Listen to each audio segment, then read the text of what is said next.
ایک شخص اولاد نہ ہونے کی وجہ سے بہت پریشان رہتا تھا۔ ایک دن وہ اپنی بیوی کو ایک طبیب کے پاس لے کر گیا اور طبیب کو بتایا کہ میری عورت جو ہے وہ بانجھ پن کا شکار ہے، ہمارے گھر اولاد نہیں ہوتی، تو اس کا کوئی علاج کریں۔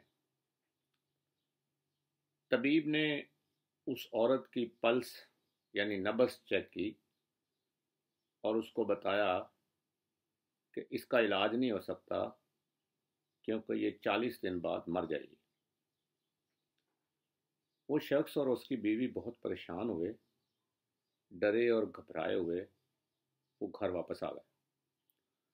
جب گھر واپس آ گئے تو عورت نے کھانا پینا چھوڑ دیا اور شدید پریشان ہو گئی، لیکن 40 دن گزر گئے، اس کی موت واقعہ نہ ہوئی۔ وہ شخص بڑا حیران ہوا اور وہ اپنی بیوی کو لے کر دوبارہ اسی طبیب کے پاس آیا اور اس کو کہتا ہے کہ طبیب صاحب، آپ نے تو فرمایا تھا کہ 40 دن بعد میری بیوی مر جائے گی، لیکن یہ تو زندہ ہے مگر یہ کمزور ہو گئی ہے۔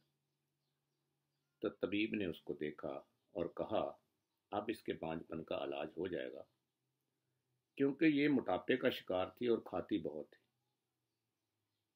تو اس کے خوف نے کی وجہ سے اس نے کھانا پینا چھوڑ دیا اور اس کا وزن کم ہو گیا ہے۔